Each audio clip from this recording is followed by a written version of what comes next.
Well, good morning, everyone. We wanted to come out here and provide a situational update and make sure everybody understand both what happened in the last couple nights and also where we're going here moving forward. I wanted to acknowledge how inspired I am by so many community members that have stepped up.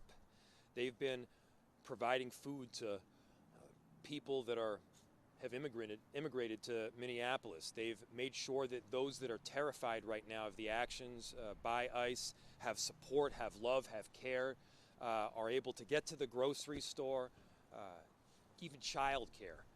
The way that they have stepped up is amazing. I also want to acknowledge that the vast majority of people have protested peacefully, recognizing that I have seen community members sort of step into the breach, recognizing that there are others out there, agitators that are trying to rile up large crowds. And not only have they not taken the bait, they have pushed others back from the brink to say, hey, you know what? This is what Donald Trump wants. He wants us to take the bait. He wants those agitators to get a hold of this crowd in a way that it makes them cause harm to others and or damage to property. And so to them, I want to say my deepest thanks. We are so grateful for everything that you've been doing.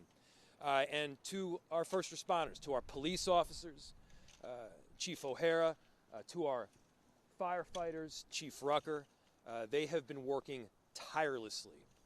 They have canceled all days off. They've made sure that they are out here protecting people, keeping them safe, and showing a true juxtaposition between the kind of public safety and service that we provide to our residents here at the city of Minneapolis versus what ICE is doing. And so, again, I am inspired by so many community members that have kept the peace and that are making very clear the message: we cannot take the bait.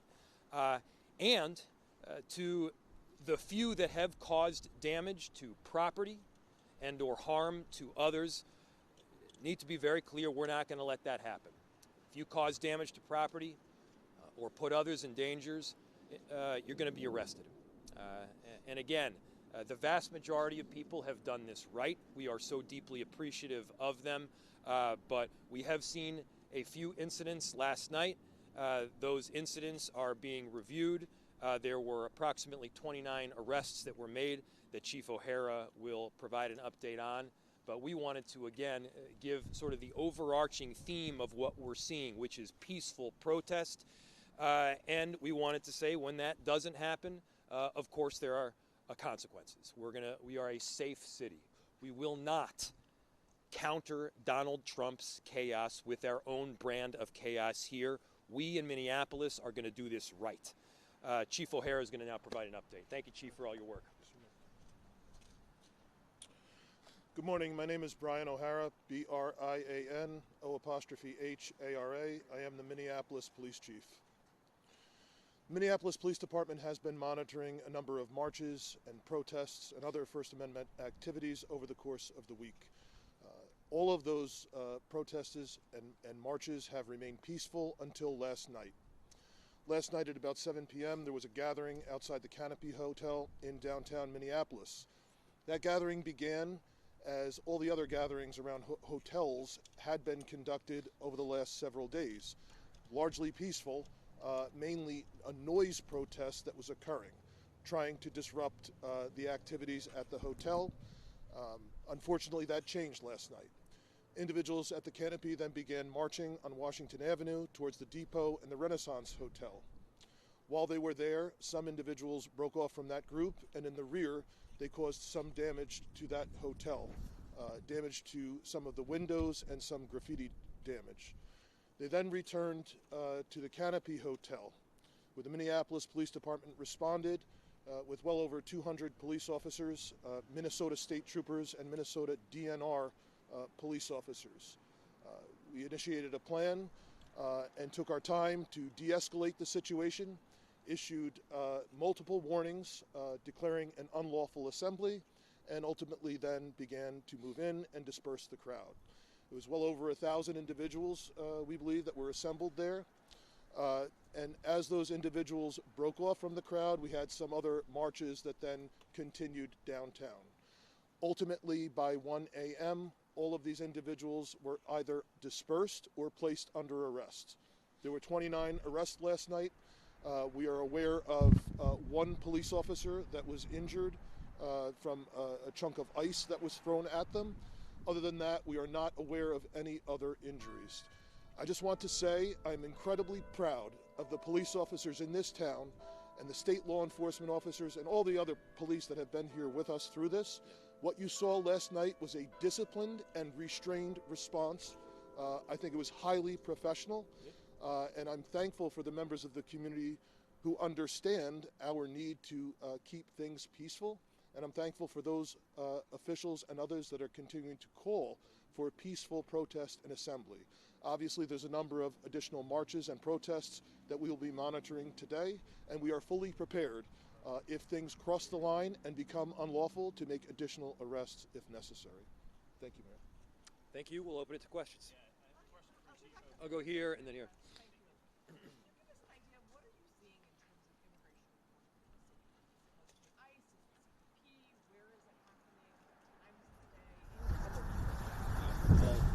Turn it over to Chief O'Hare for a little bit more of an update. But the question is, what kind of immigration enforcement are we seeing in the city? I'll start by mentioning the immigration enforcement that is taking place is not limited to Minneapolis. It's in our entire region, St. Paul, St. Louis Park, Brooklyn Park, Brooklyn Center. We're seeing it in a number of different areas throughout Minnesota. As far as I can tell, it's happening all times of the day. I'll let Chief O'Hare give a little bit more of an update. A lot of it is scattered. A lot of it is unplanned. This is part of the issue, is that this is not a coordinated strategic plan that we're seeing being carried out. In many cases, it's indiscriminate. I've said this before, but I think that the initial impetus to come to Minnesota was go to Minnesota, arrest and deport a bunch of Somali people. And then they get here and they realize that the Somali people that would be arrested or deported are all legal. They're American citizens. You can't do that. And so there's not like some meatpacking plant or factory where you can go and get a bunch of Somalis. And then they turned their ire towards our Latino community and other immigrant communities that are here. Regardless, these are communities that make Minneapolis a better place. And so to have this kind of scattered buckshot approach that we're seeing that is not strategic in any way, not only endangers these community members that have been here for the long haul, it endangers these neighborhoods that they're rolling through. Minneapolis is on a great comeback, and they're just making it more difficult for that comeback to fully take shape. And so I'll turn it over to Chief O'Hara. I'm sorry, what was the initial question?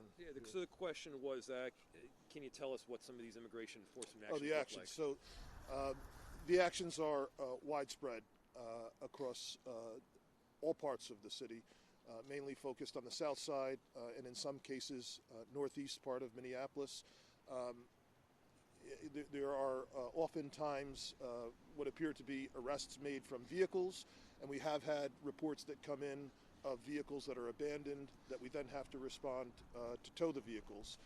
At least in one case, we had a report of a person taken from a vehicle, that the vehicle was not even placed in park, and the car rolled, blocking the roadway, and we had to respond and tow it. Another instance, I remember there was a vehicle that was left in the roadway with a dog inside that we had to respond with animal control and take custody of the dog. So it's a number of actions that are occurring on the city streets, and they are happening all over the city. Did you tell them about the one on 3rd Avenue? So just to give you another example of how reckless some of these actions are, maybe 12 blocks from here, 10 blocks from here, over on 3rd Avenue, there was an ICE action that took place. An individual from a car that was in the middle of a pretty significant street was detained. They left the car in the middle of the street. The car wasn't even in park, and so you've got this vehicle that is just rolling down the street with nobody in it. And it wasn't a Waymo. This was a car that was rolling down the street that could have hit anybody including my own family members that live not too far from there. And so this is not about safety, clearly. If this was about safety, you wouldn't do stupid things like that. Somebody's going to get hurt. Somebody has gotten killed. And so that's not the route as to how you do any of these exercises productively or safely. And so that's what we're seeing. Yes? Looking ahead tonight for night 5, ICE isn't leaving.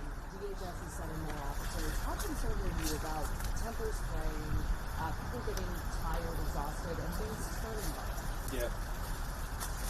I mean, concern, of course, is the name of the game. We are constantly monitoring what is taking place, not just the actions on the street, but also the energy of our police officers, our firefighters, our first responders that in many cases haven't gotten a whole lot of sleep. They're working really hard right now. So, I mean, I just think it's common sense that, anybody, if you're tired or you're hungry or you're sick or you're forced to make a split-second decision when you're tired or you're hungry or you're sick, you're more likely to make a mistake. We don't want mistakes being made. And so I'm so appreciative of their work. I'm really grateful for it. And again, I want to reiterate this. I am really grateful for so many community members. I saw this video, I think it was yesterday, where you had this agitator, clearly from the far right, that was coming in and trying to rile up the crowd. He was trying to make the crowd do something that they shouldn't be doing. He was trying to make the crowd take the bait so that they would give the authorization or at least an excuse for the Trump administration to come in even more. It was so awesome that not only was the crowd not taking the bait, they were basically blowing them off. They were grinning down the bear. And I think that is emblematic of what's happening in Minneapolis right now. We are grinning down the bear.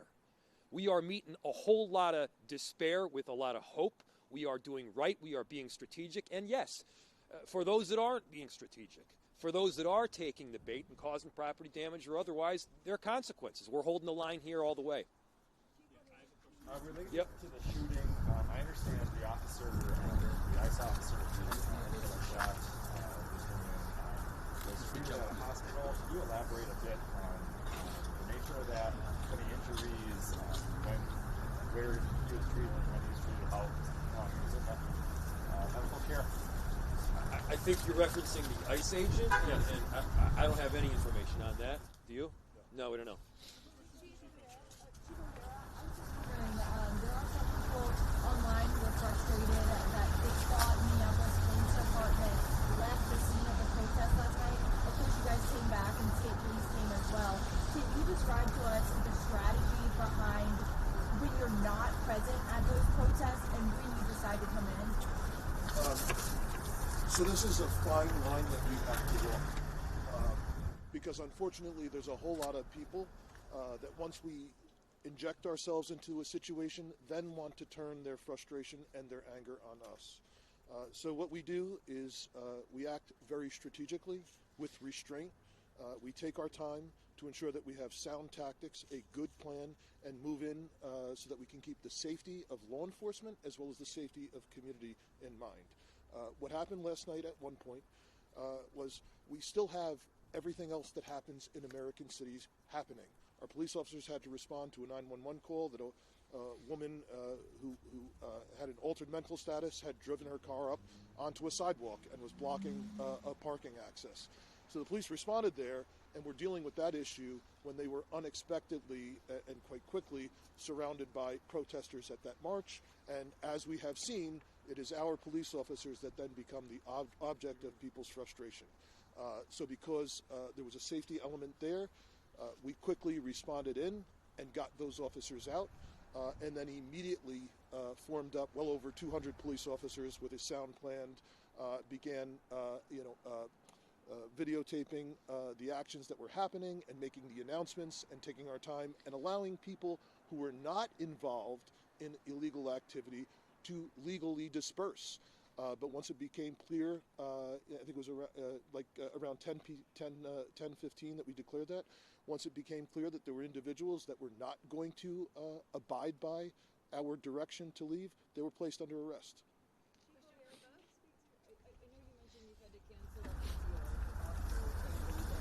Can you speak to the level of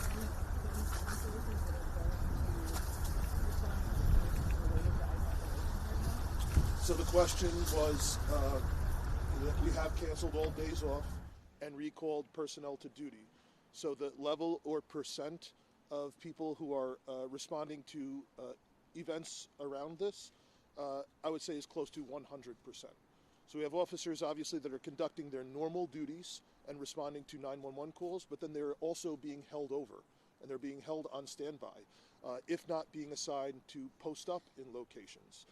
Last night, as obviously we were dealing with over 200 officers at the scene to execute the unlawful assembly and dispersal order. We were also posting other police officers around downtown to ensure that we did not have additional destruction. So it is quite literally almost 100% of every sworn member of the department. Maybe two more. 911 calls specifically about immigration enforcement. People saying I saw ICE officers do X or Y. The question was getting 911 calls specifically about immigration enforcement, and yes, there's just dozens and dozens every single day, ranging from anything from people seeing arrests happening, or they seeing surveillance, or they seeing individuals that they're not sure that are ICE, to the things that I mentioned, that there's cars that are now left abandoned because someone was detained. We'll do one more. She's been had her hand up Yeah. quite a bit. Sarah from the Christian Science Monitor. What is the status of both of your offices' communication with DHS? So the question was the status of communication with DHS. We have ongoing communication with all of federal law enforcement in Minnesota, and that's because we do have work that goes on and continues to go on, addressing gang violence, drug dealing, and serious street crime. So there is ongoing communication with our officers and federal agents literally every single day. It's just that there is not. There's a line. There's a separation between communication around those issues and communication around immigration enforcement. There is none. Thanks, everybody. Next question.